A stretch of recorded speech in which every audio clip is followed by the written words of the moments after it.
कृपालु गुरवे नमः। नाम संकीर्तनं यस्य सर्वपापप्रणाशनम् प्रणामो दुःखशमनस्तं हरिं नमामि हरिं। नमः कमलनाभाय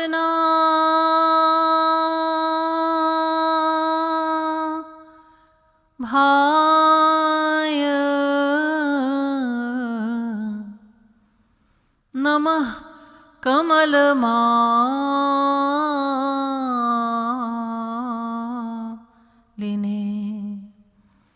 नमः कमलपादाय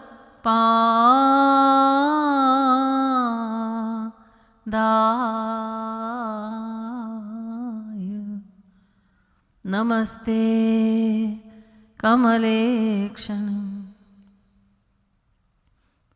यो ब्रह्माणं विदधाति पूर्वं यो वै वेदांश्च प्रहिणोति तस्मै तग्वं हा देवमात्मबुद्धिप्रकाशं मुमुक्षुर्वै शरणमहं प्रपद्ये।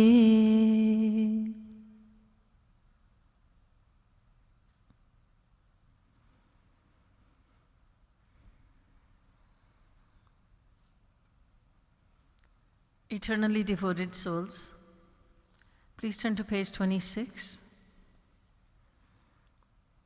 in book number 2. Page number is at the bottom of the page. Peer Hari, tum binu kaun Hari. We'll sing it first, then I will explain it. Tum binu कौन हरे पीर हरि बिनु कौन हरे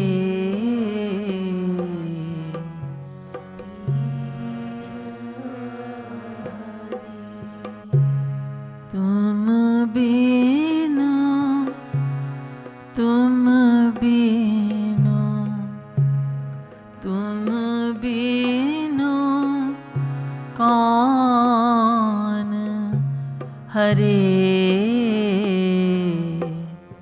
पीर हरि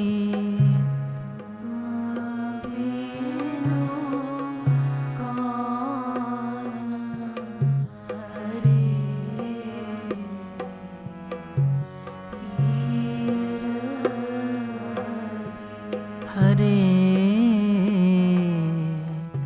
पीर हरि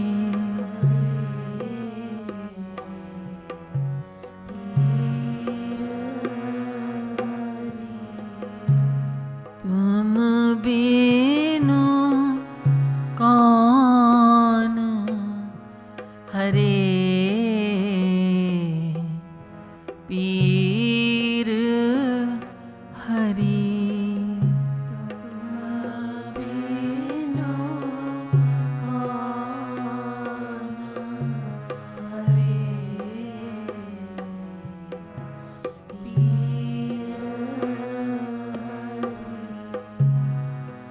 दैहिक दैविक भौतिक तापन दैहिक दैविक भौतिक तापन दैहिक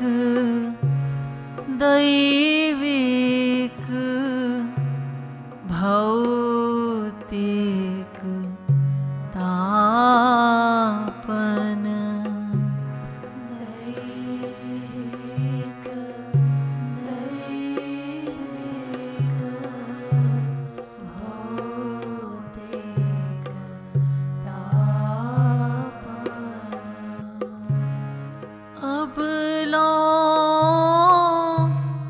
बहुत जरे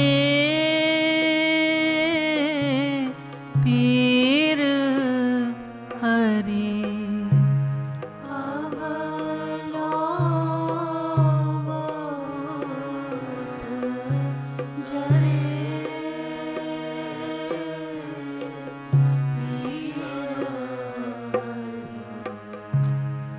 अब लो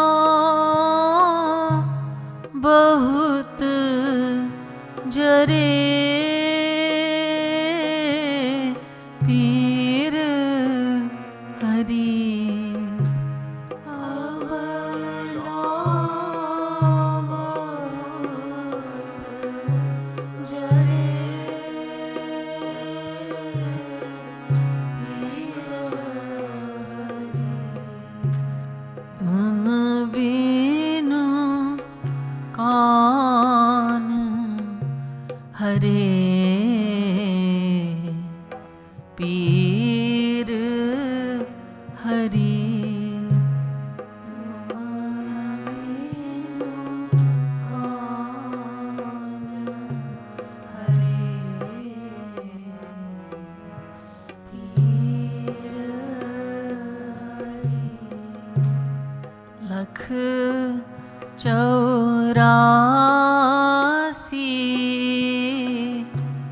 योनि चराचर लख 84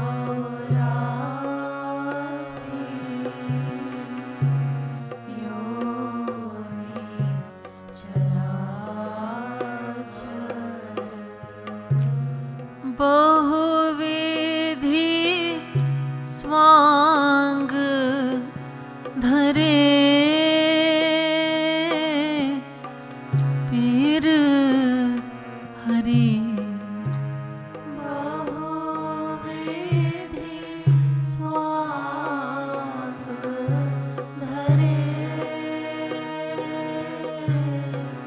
पीर हरि तुम बिनु कौन हरे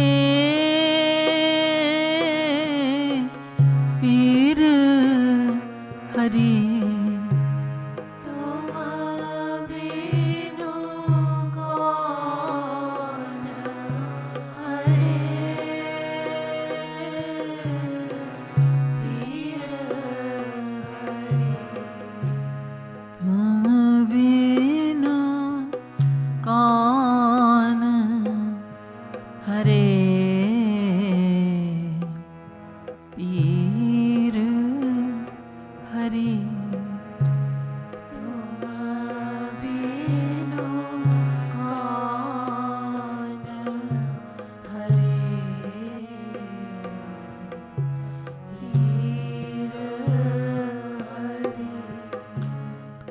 मृग मृग जल ज्यों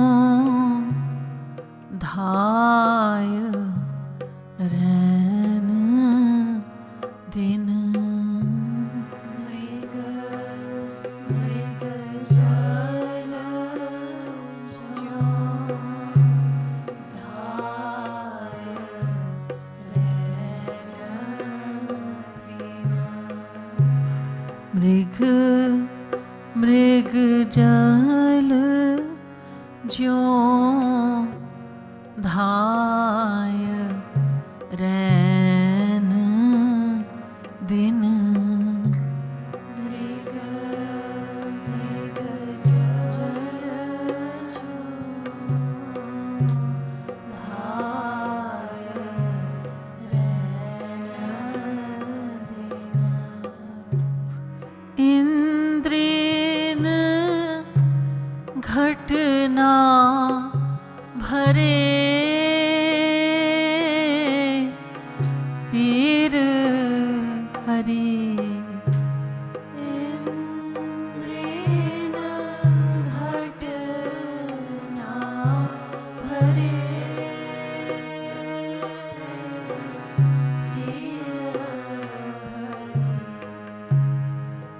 इंद्रेन घट ना भरे पीर हरि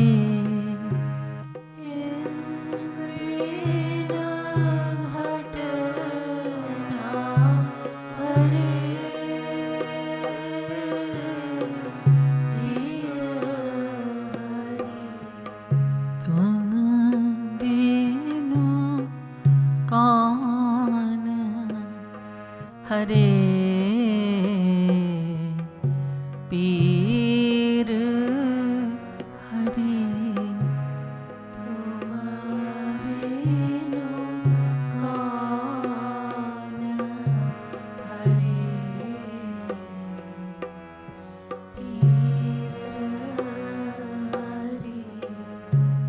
तुम बिनु कौन हरे पीर हरि तुम बिनु कौन हरे पीर हरि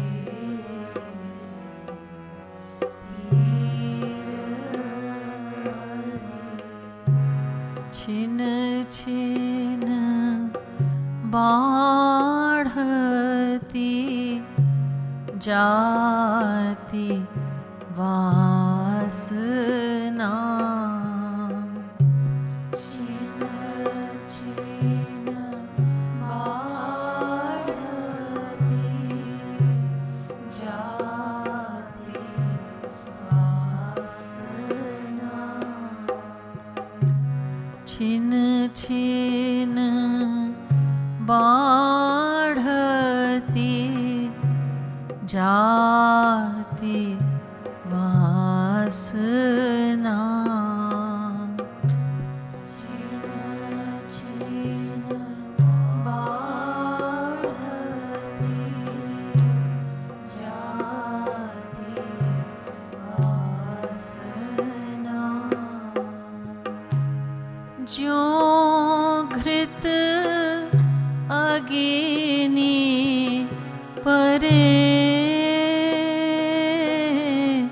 पीर हरि ज्यों घृत अग्नि परे पीर हरि तुम बिनु कौन हरे पीर हरि तुम बिनु कौन हरे पीर हरि तुम बिनु कौन हरे पीर हरि तुम बिनु कौन हरे पीर हरि नरतनु पाय कृपालु चेत न तू नरतनु पाय कृपालु चेत न तू नरतनु पाय कृपालु चेत न तू नरतनु पाय कृपालु चेत न तू परे भव कोप मरे पीर हरि परे भव कोप मरे पीर हरि तुम बिनु कौन करे ओ तुम बिनु कौन हरे पीर हरि तुम बिनु कौन हरे पीर हरि तुम बिनु कौन हरे पीर हरि तुम बिनु कौन हरे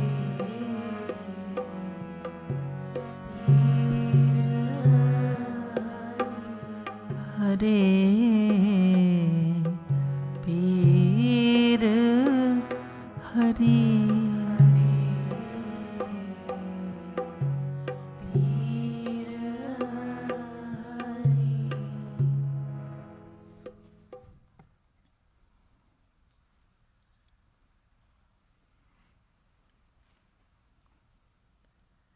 In this divine composition of Jagat Guru Tam Shri Kripaluji Maharaj, the aspiring devotee, the sadhak, is saying, O Sham Sundar, O Shri Krishna, who else but you can remove sorrows from my life and my heart? Only you are the divine healer, only you can heal me in every possible way. The question is, what is the suffering? What is the sorrow? Why is the healing needed? So that's being explained. Daihik, daivik, bhautik tapan, ablan bahut jare. I have suffered greatly from the threefold sorrows and sufferings. The threefold sorrows and suffering are daivik, daivik, bhautik. Adhyatmik, adhidaivik, adhibhautik, dukh. Adhyatmik dukh are physical ailments such as different aches and pains in the body, fever, flu, high blood pressure, low blood pressure, too high, the bad cholesterol is too high, good cholesterol is too low. There is no end to physical maladies. They afflict the body, the physical body. Then there are mental afflictions such as anger, hatred, pride, envy, and there's so many more. All of these are mental diseases. We know about physical diseases, but we must recognize that we have these mental diseases. To talk about mental disease was a taboo until recently. You understand? You know. People didn't like to talk about mental disease. Now everybody's talking about mental health and taking good care of mental health. Well, mental health cannot be attained unless and until we understand these mental afflictions such as anger, greed, hatred, pride, envy, and we gain control of them, we reduce them. So daihik dukh, otherwise known as adhyatmik dukh, are physical ailments plus mental sorrows, mental ailments. And then adhidaivik dukh are the sorrow and suffering that we experience due to forces of nature. There's drought, there is flooding on the other end of the spectrum, there's too much cold, there's too much heat. There are people who die because of too much cold. They're homeless, and you hear about them in different parts of the country. They are dying. So many of them died due to extreme cold. Then there are other parts of the world where people are dying from too much heat, too much rain, not enough rain, too much cold, too much snow, too much ice, too much this, too much that, tsunamis and storms and the like. Forces of nature, they inflict sorrows upon us. People lose their lives, they lose their homes, earthquakes and such. People lose their livelihood due to forces of nature. And then there are adhi bhautik dukh. These are the sorrows inflicted upon us by different living creatures. Mosquitoes, snakes, scorpions, depending on what part of the country you live in, there are different creatures that you'll have to be cautious about. I was in Arizona, and there I was there for the first time, and people cautioned me, be careful of the scorpions. So how do I be careful? How can I be careful? They said, well, you have your shoes, so walking shoes. Don't put them right side up, put them upside down. Why? Because if they're right side up, scorpion may enter there. Well, thankfully I had this hint, and so I wasn't bitten by any scorpions. But then one day I saw I was about to fill my empty suitcase, it was time to go, and there was a great big scorpion right in the suitcase. Thankfully I didn't get stung, and I just closed the zipper. I handed the suitcase to my hosts. So depending on what part of the country, what part of the world you live in, there are various creatures that afflict sorrows upon us. They could be very tiny, but they become a big headache for us. There was a king who went to a saint and he said, "Oh, holy sir, I would like to serve you. Please tell me, what can I give you? How can I serve you?" And the saint said, "Well, there's one thing you can do for me. There are a lot of mosquitoes and flies around here, and when I sit down to meditate, they really bother me. So if you're a king, you could take care of these little creatures, and that would be very nice." The king looked helplessly at the saint and said, "Holy sir, I have no control over these little critters. They bother me as well. Flies and mosquitoes and the like, they bother me as well. I have no control over them." So then the saint said, "Then bhag jao yahan se. Go away from here. You cannot do anything for me, but I can do something for you. I can give you knowledge that will help you in this life and beyond." So there are creatures that bother us, and they become sources of sorrow and suffering for us. These are the three kinds of sorrows: adhyatmik, adhi daivik, and adhi bhautik dukh. And I have been burning, I have been afflicted by all these sorrows. Lakh chaurasi yoni charachar bahuvidhi swang dhare. I have assumed 8.4 million different types of disguises, and I have been born repeatedly in the form of creatures that can move around, as well as creatures that cannot move around, mobile as well as stationary creatures.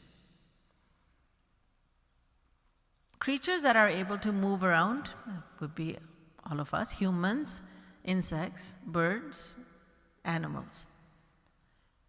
Are there creatures that can't move? Indeed, there are. Those are trees, plants and trees. These are creatures that can't just get up and move. They are stationary. They cannot move around. I have been born time and time again in the form of a tree, in the form of insect, in the form of an animal in the form of a bird. I have assumed 8.4 million types of bodies. Those who are explorers, they are, to this day, they are and they will continue to discover new species.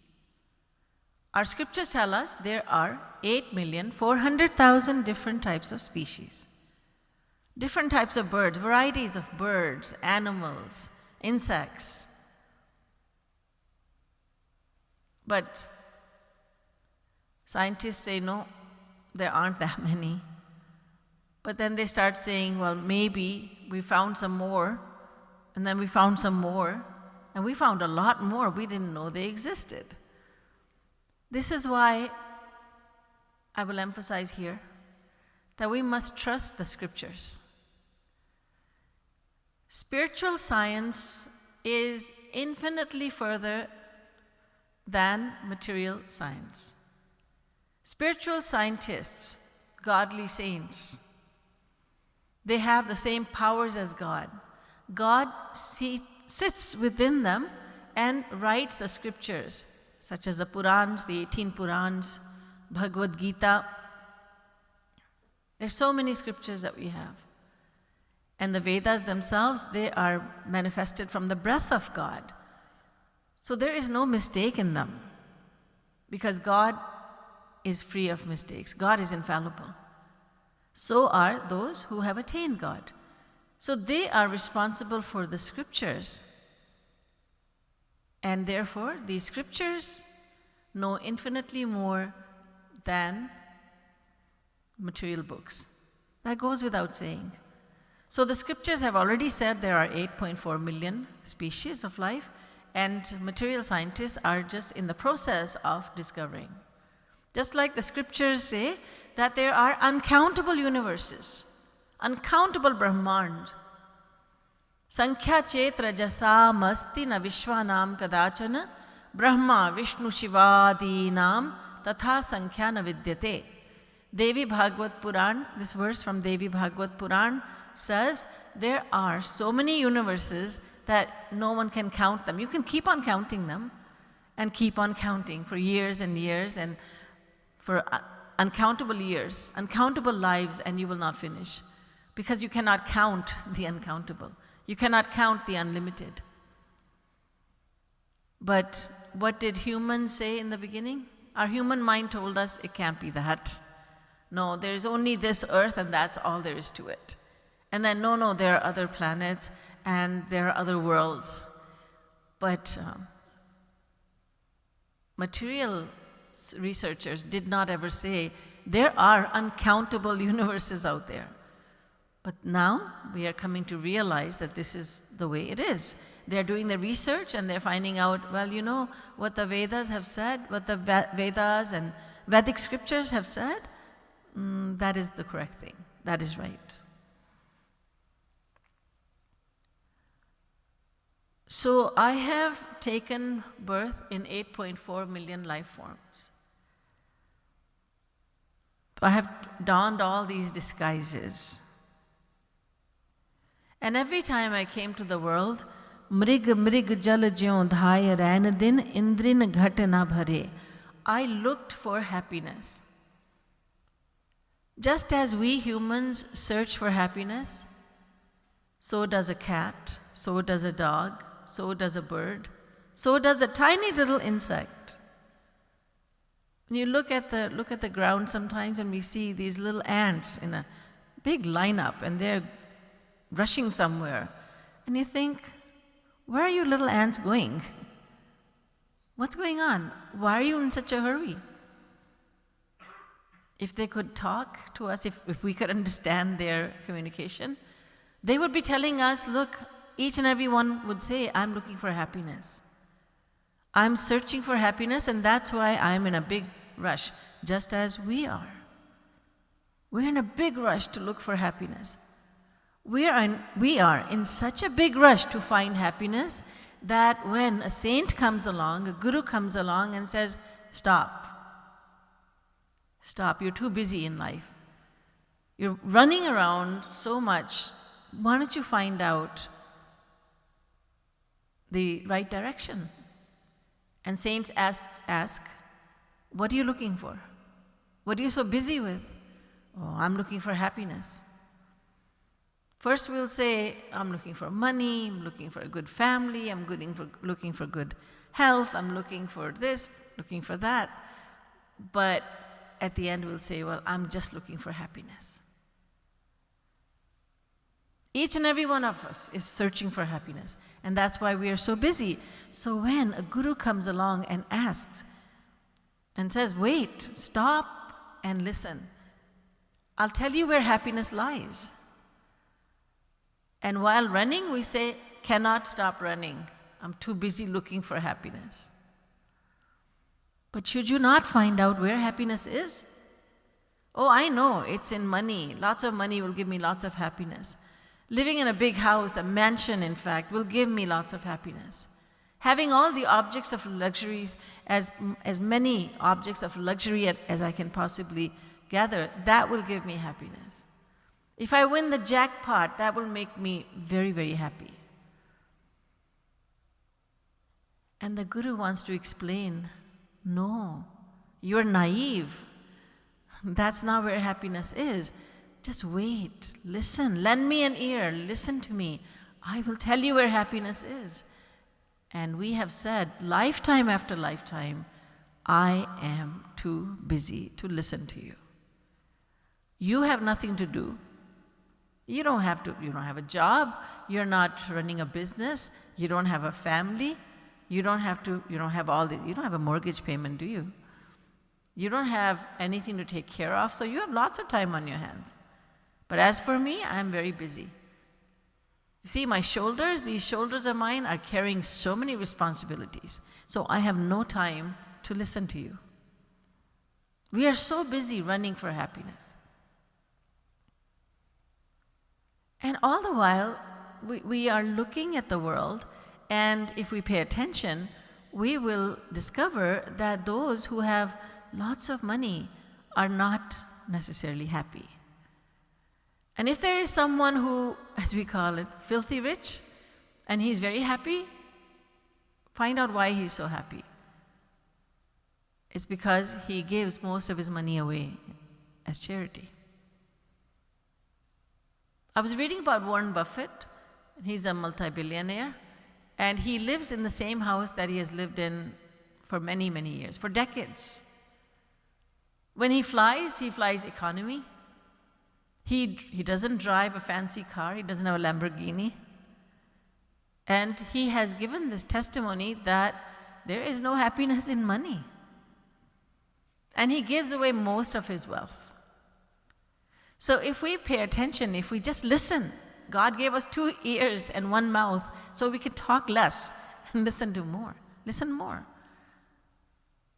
But we're too busy talking, being noisy, just being so busy in our mind that we don't listen.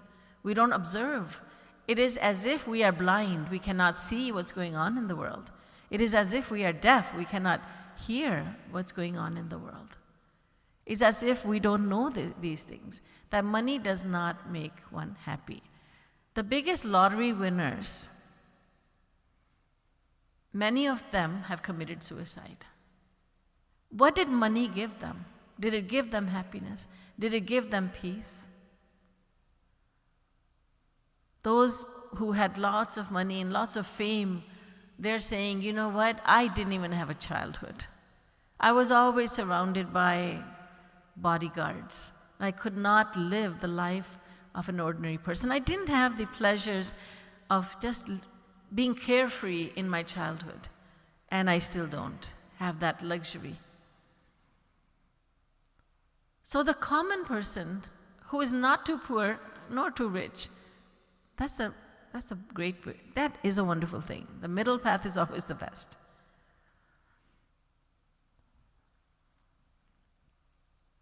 So whenever we've come to this world, we have only looked for happiness.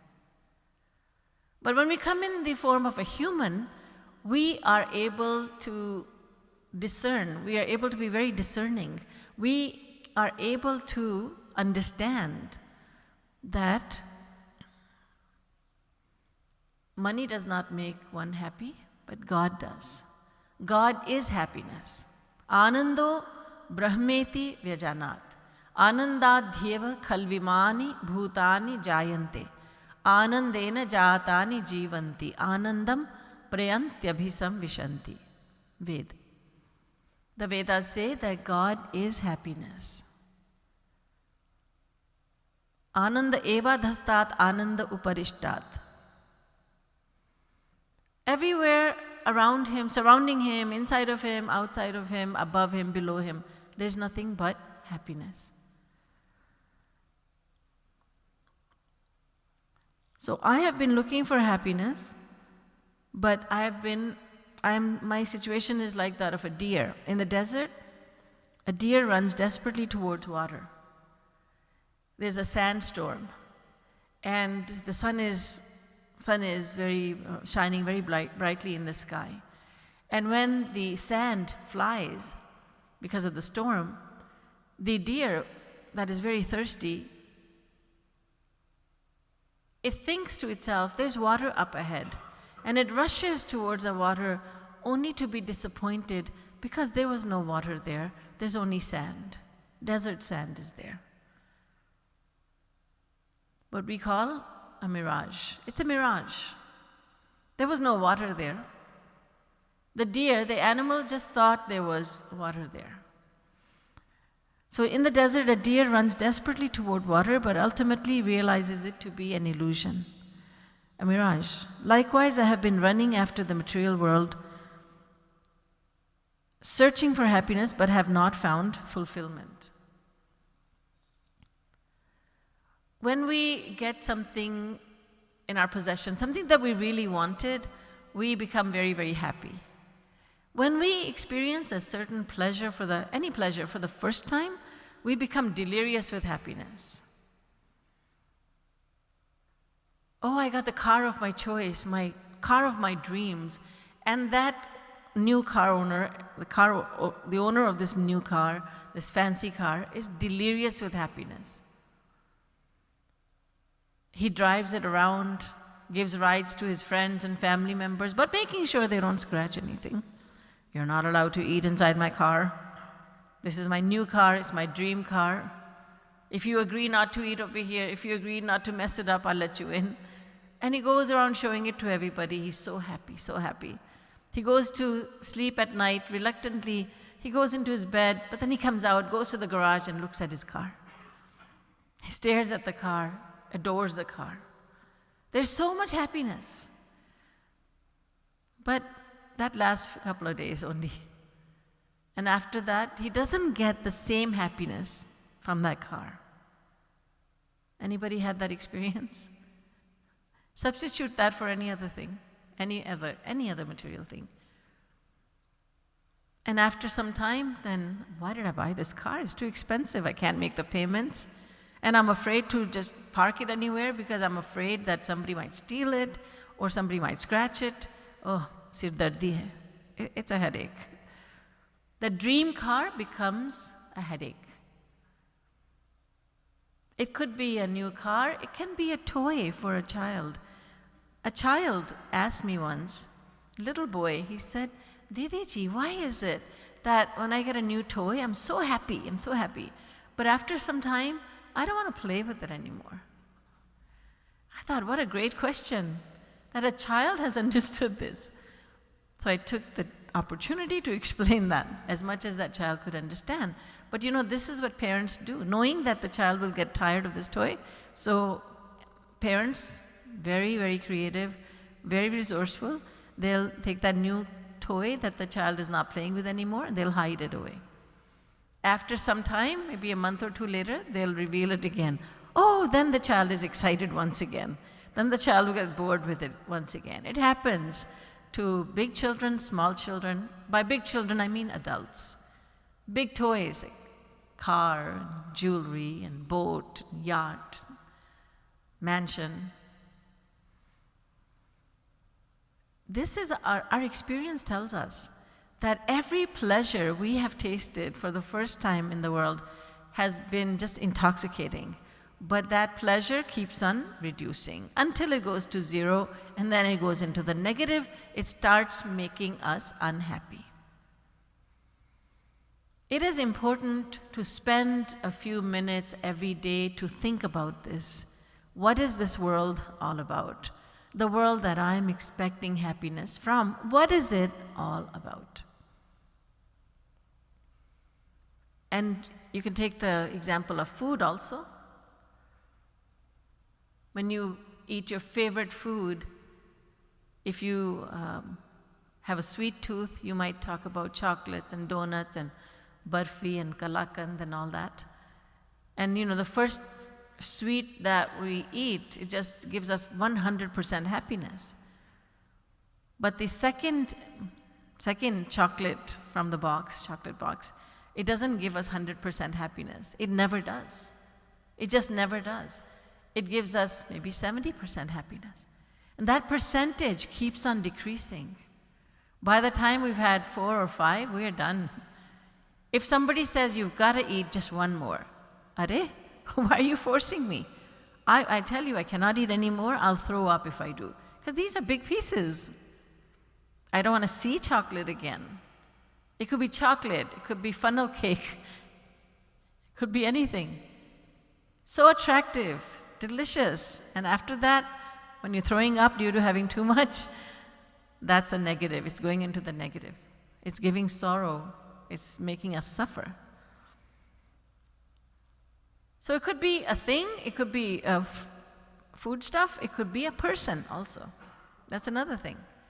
There was a lady, and she had a very good sense of humor, and I was staying in her house. She was a married woman, she had children, and she'd been married for many years. And she said, why is it that when I first got married, I used to say to my husband early in the morning when we got up, I had my eyes closed, and she said she would tell him, I want you to be in front of my eyes. When I open my eyes, you're the first one I want to see. I said, oh really, you did that? She goes, yes. And she said, now, and after that, not too long after that, I used to say to him, I have my eyes closed, and by the time I open them, I want you out of this room. She said, what happened? I said, same husband, right? She said, same husband. Same husband. And she genuinely asked me, what went wrong? Nothing went wrong. You thought there was happiness in this man, or he would have thought there's happiness in this woman, but there was no happiness in this person. A person doesn't have happiness in them. People don't have happiness in them. But the wife thought that her husband is going to make her so happy. So she was now, in the beginning, she was experiencing imaginary happiness. It wasn't real, because if it was real, she would be asking him to stick around even 25 years after marriage. She would say, I want your darshan, first of all. Then I will see something or someone else. But she doesn't, because there was no happiness there, and she thought there was imaginary happiness. Jagadguru Sri Kripaluji Maharaj gives always most effective, most beautiful examples. Sri Maharajji says, think about a dog that has found a dry bone somewhere.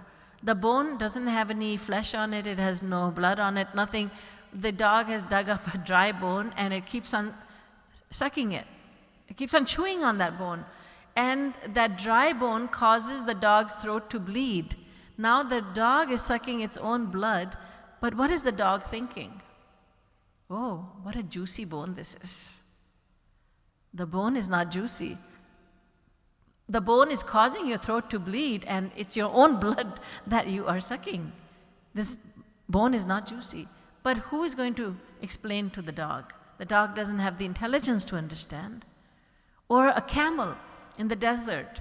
It munches on thorny leaves in the desert, and those thorny leaves cause the throat to bleed. And the camel also thinks, my, what juicy leaves these are. So lucky I found them. So lucky to be eating them. But that camel doesn't realize it's sucking its own blood. These are creatures that do not have the intelligence to understand this. But we do have the intelligence to understand that happiness is not coming from any person or object. It doesn't come from any place or some food.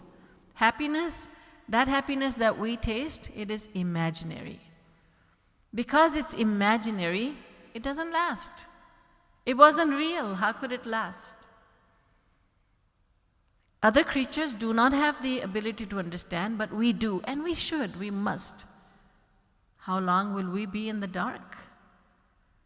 No one has happiness in them. Everybody's asking each other, make me happy. And everyone is promising each other.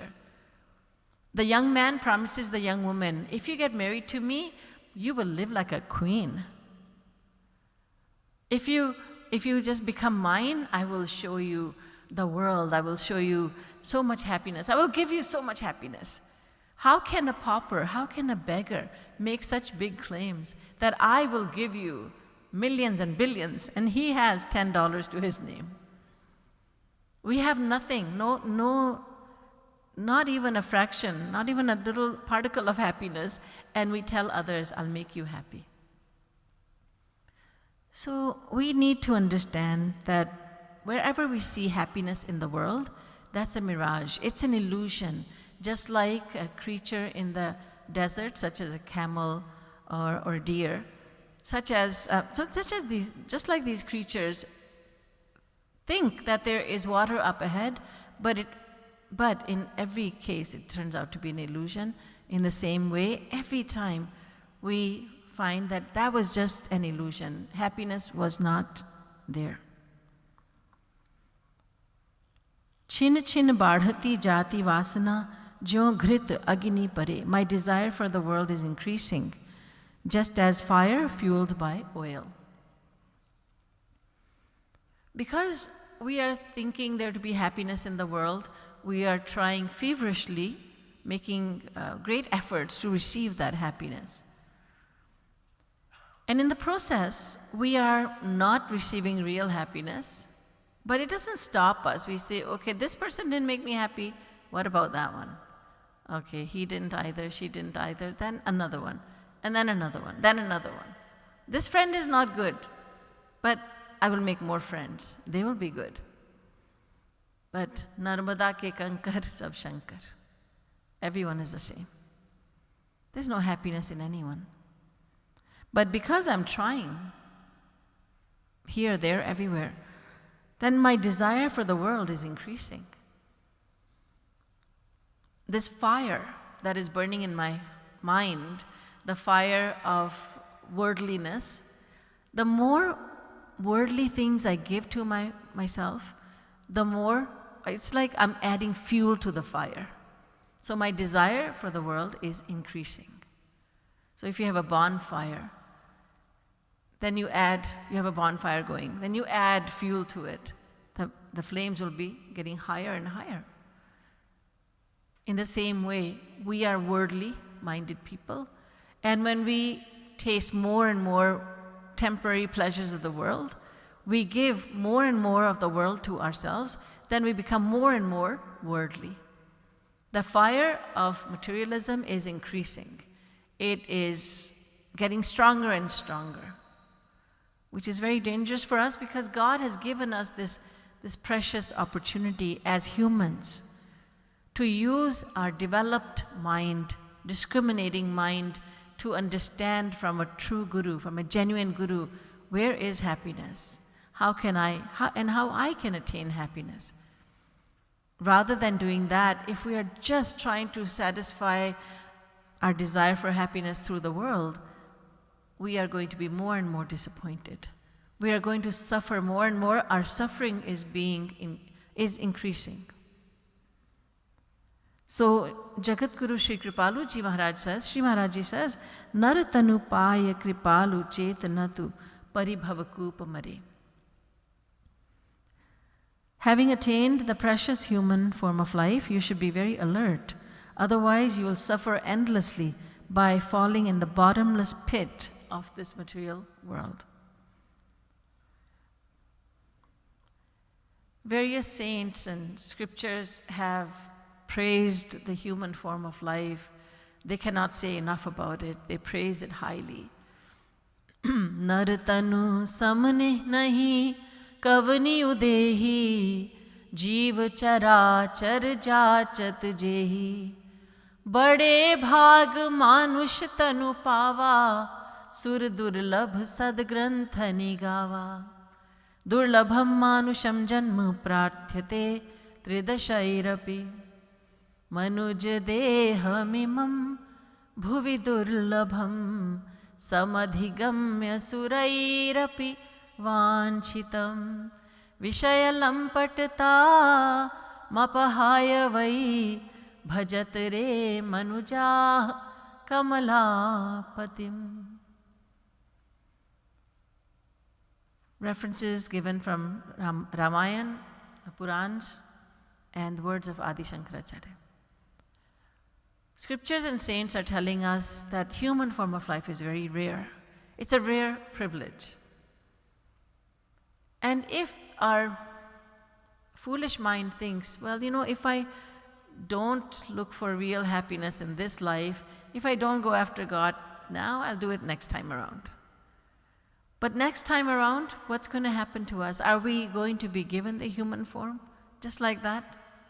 Kathopanishad says, Yoni manye prapadyante sharirattvaya dehina. Sthanu manyenu sanyanti yatha karma yatha shrutam. You will receive the kind of body next time around, the kind of body that you are deserving of. What is the nature of your actions in this life as a human? Are you being careful with your gift that God has given, the greatest gift that God has given, the human body? Are you being careless rather, or are you being careful? Are you doing what it takes to receive a human body once again? Because otherwise, we will be demoted. By that I mean we'll get the body of an insect, a bird, a plant, a tree, an animal. These are demotions. Even the celestial beings, these devtas, even they want to be born as humans. That means that they envy us. I remember very clearly Sri Maharaji saying to us in the ashram, in our main ashram, Sri Maharaji's birthplace, Mangad, Sri Maharaji looked at us and he said, Devtas in Swargalok are envious of you. And who are these people? Very ordinary people. And look at their privilege. What have they done to deserve this? So that shook everyone up. And Sri Maharaji says, even the Devtas are envious of you. You've got such a privilege. In other words, you're not realizing what you have in your possession. Gayanti devah kila geetakani dhanyastu ye bharat bhumi bhage. Devtas pray to God to give them the human form of life. We don't know where we will be in the next time around, in the next life. Which actions of ours will give us which form of life? Have we done enough devotion? Have we done enough seva? Have we done enough sadhana, enough satsang to merit the human birth once again? To make sure, I would say, to increase our chances drastically, we will need to follow the godly path. We will need to look towards the world. We will need to thereby reduce our worldly attachments, worldly desires. We want to see the world. I want my eyes to see the world. But how much are we going to see? Even if we go to the moon, then we'll want to go to Mars. Then we'll want to go to Jupiter. We'll want to go to different planets. The desire to see does not end. Some people say, you know what, if you have a desire to eat something, go ahead and eat it, and just go ahead and eat it. Then you'll be satisfied. No.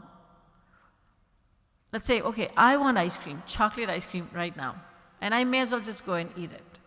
Is that the solution? Is this how I get rid of the desire for chocolate ice cream?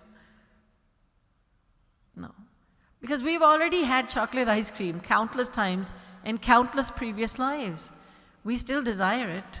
What makes us think that by eating as much as we possibly can in this life, we'll get rid of the desire? It doesn't happen this way. We need to deny our desire. We need to deny our desire. The desire to see the world, desire to hear as many sounds of the world as we possibly can. The desire to taste all the delicacies that exist in the world. The desire to inhale all the fragrances. The desire to touch all the soft things in the world. And so there are many closets in the world over. There are many closets, huge, huge closets with hundreds, thousands of outfits. There are people who pride themselves on saying, I do not repeat my outfits. What do you do with the other ones? I give them away. Because I have the desire to wear new clothes all the time. When I want really good pizza, somebody told me in California, Devi, shall we get you this pizza from Chicago? I said, are you going to Chicago? No. How are you going to get the Chicago pizza from Chicago? We'll fly it over. I said, no, I'm not that desperate. To have pizza flown in from Chicago? No, I had never heard of that. This is not the way to get rid of our desires, worldly desires. The way to get rid of them is to deny them. As Sri Maharaj Ji has said so beautifully, "Khoob tarsaya hai teri hi khwaishon ne tujhko. Khoob tarsaya hai teri hi khwaishon ne tujhko. Ab tu bhi in khwaishon ko kuch tarasti chhod de." These are such amazing words. That your desires, khwaishein, your desires have tormented you so much. For every desire we have, we feel a lot of pain. I want this. I want gajar ka halwa at midnight. What? How are you going to get carrot halwa at midnight? There's not even carrots at home. And even if there were, you don't know how to make it. There's nobody else here. Which store is open that you can buy gajar halwa? How are you going to order it? But I want it. Every time we have a desire, it torments us. It bothers us so much. We cannot be at peace. So Sri Maharaj Ji says that our desires have, he says your desires have tormented you to no end. Should you not want to take revenge? Don't you want to be even with them? Don't you want to get even with them? So get even with their desires by not accepting them. When the desire knocks at the door of the mind, just say, sorry, I will not open the door. I'm not accepting you. I don't want you to come in. But I'm really a good desire. No need for you. You know, when you go to the mall, oh my God, this outfit is to die for. I need it. How many kids, how many teenagers have said to their mother, I have nothing to wear. What are all these clothes? Oh, bored with them. I want something new. It could be anything. But we keep on desiring more and more. And our worldly attachments are increasing. And the reason we came to this world, the reason we were given the human form of life was to know God. And the world is in our way all the time. It's not that the world gets in our way and terrible world, you're getting in my way. We are standing in front of the world. We embrace it. We are embracing the world. And we say, I'm not getting anywhere in devotion. It's because of not only because of, but this is one of the culprits, that our worldly desires are so many. We want to see, hear, taste, touch, and smell the world as much as possible before Ram Nam Satya Hai happens, before we pass away. So anyhow, Jagat Guru Uttam Shri Kripaluji Maharaj tells us in this wonderful, divinely beautiful composition, Tum Binu Kaun Hare Peer Hari, he tells us about Shyam Sundar, Shri Krishna, who is the only healer. Shri Krishna is the divine healer who can heal us. We who are tormented by our worldly desires, we are tormented by daihik, daivik, bhautik, dukh. We are tormented by the mental diseases. We are tormented in so many ways. It is only by going towards Shri Krishna that we can start feeling the relief, for He is the one and only healer. बोलिए वृंदावन बिहारी लाल की जय, श्रीमद् सद्गुरु सरकार की जय। जय जय श्री राधे, जय जय श्री राधे, जय जय श्री राधे।